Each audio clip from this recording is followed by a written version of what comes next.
I'm just warning you guys before I start. If you see me ever chewing in this video, that is because I'm eating my favorite candy, Sour Punch Bites. They're so amazing. I've been eating too many of these. I don't know what to do. I have a problem. If you guys eat these, comment that in the bottom, please, because they're so good.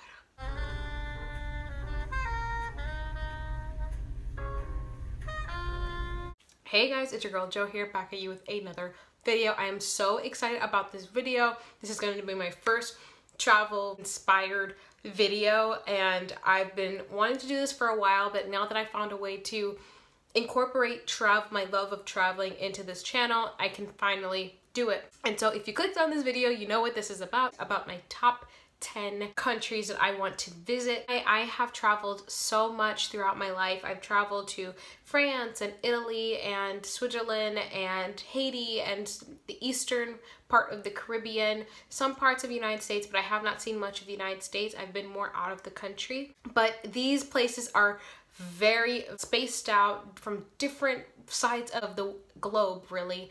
And so without further ado, let's just jump into the video. So I'm going to start off with number 10, and that's going to be Botswana in Africa. This is a beautiful landscape. It's so green. There are cities in Botswana, but I would much prefer traveling the plains, seeing their natural habitats, even the villages. And also there's these beautiful lodgings in the actual plains themselves, so that's really cool. Country on my list definitely has to be New Zealand. I don't have a specific city in mind, but I would just love to visit the northern and southern island. Their beautiful icy mountain ridge, the lush green plains, the blue waters, and of course the mountains and forests in the southern area as well. But really, especially, I would love to see the Cathedral Cove where the Pevensies found the ruins of Cair Paravel in Prince Caspian especially.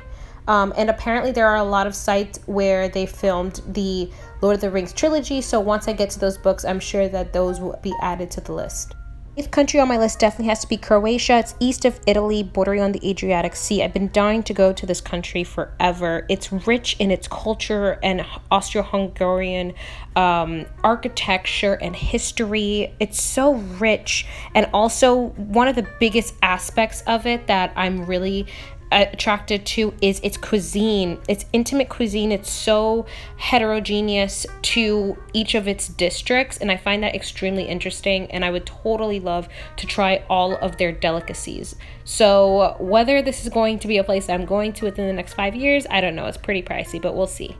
Country on my list definitely has to be the Canary Islands. I've been wanting to visit here forever. It's a Spanish group of islands off the western coast of North Africa. Specifically, I would love to visit Tenerife and Santillana del Mar. I am so sorry if I butchered that name for any of you Spanish speakers out there, but I'm so interested to visit here, not only because of the incredible beaches, but also because I have some family roots here, and so it would be really cool to visit this place and see if maybe I have a feeling of returning home, if that makes any sense. Another really cool aspect of here that I would like to experience is the food. The food. It looks so amazing. I've never had Spanish food before, and of course never had a bottle of sherry either, so I would totally not mind that. Next country on my list definitely has to be Côte d'Azur, or as we know in English, French Riviera. This is a section of France that's in the southern part and along the Mediterranean coast. A lot of cities like Saint-Tropez and Cannes are known for very wealthy people visiting it, but I personally would love to visit Marseille, Nice, Toulon, Aix-en-Provence, and many other places. They're all sort of connected, but really my love of this place comes from my favorite movie, To Catch a Thief by Alfred Hitchcock.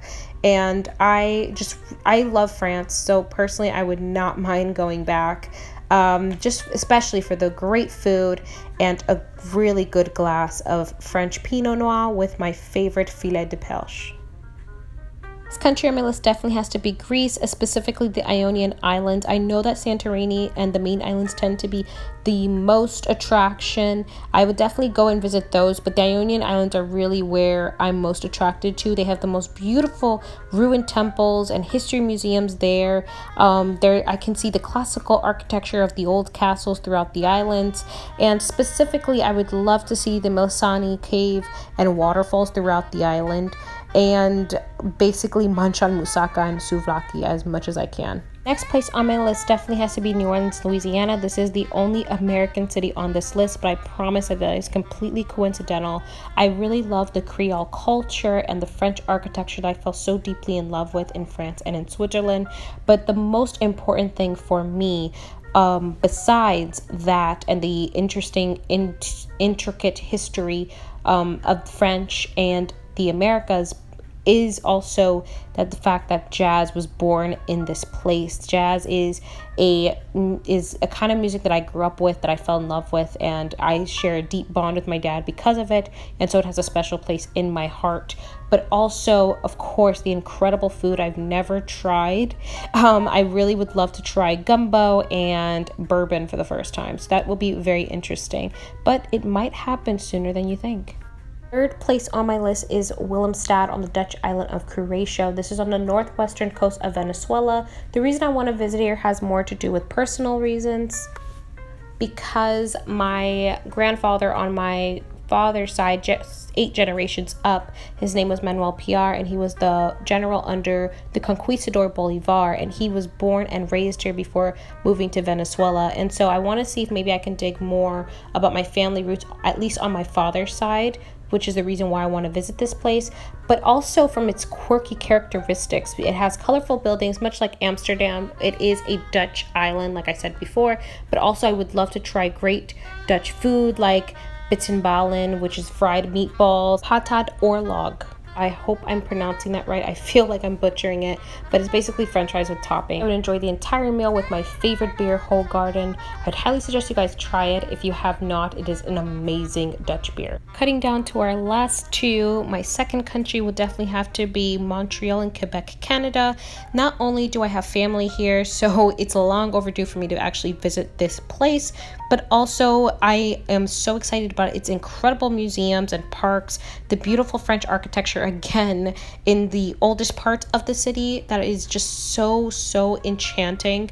But also, which is absolutely most interesting to me, is the diversity in terms of restaurants. There are so many different places and so many different choices to choose from, and so I'm really excited to actually try Canadian cuisine with that influence of cultures. Number one spot goes to 2 countries, which is Ireland and Scotland. These countries I've been obsessed with since high school. I don't know why.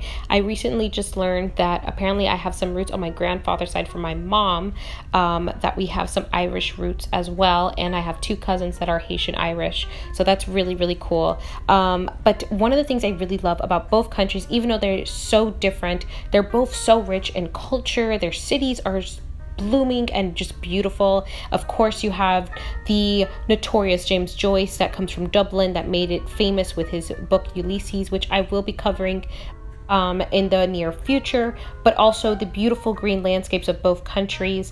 But one of the things that I would also love to visit is the sites where my favorite movie Braveheart was shot in Ireland, as well as the actual city of Stirling, where the real William Wallace and his men won the epic battle against the English for their fight of independence. So both countries have a special place in my heart. I'm really excited to visit them, and it might actually come true. So we will see, and that will definitely be a travel vlog that you guys will be able to enjoy. So I had to get a glass after doing all of that, but I hope you guys enjoyed that bit. Let me know down in the comments below if you've traveled to any of the places on my list, or if you're interested, or if you have any family roots there. I think it's so interesting to learn about how diverse our backgrounds are, and you know, trying to mend together how it is that we came to be when you have all these different countries that are so far apart that have no correlation with each other, you know, kind of entwined with your family roots. I think that's so cool.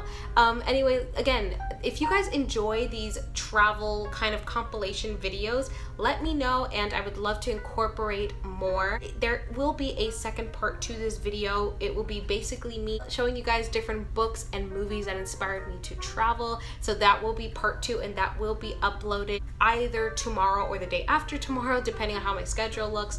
But I hope you guys enjoyed this video, and I will see you guys next time. Bye.